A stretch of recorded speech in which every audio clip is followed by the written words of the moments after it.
रसूल बुलाया है। सुनो हसन हुसैन ते पाक ज़ैनब ने चाया है।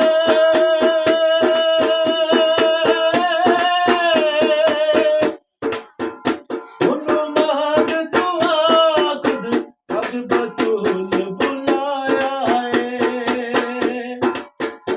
उन्हों हसन हुसैन ते पाक ज़ैनब ने चाया है। रब सोने उसनूं हुसैन दा अली बनाया है। ए अल्लामा वाला पैदा दा फरमाया है।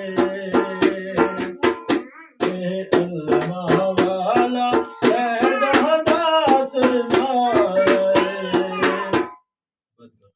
है। चाह के मैं थोड़ी जी बैक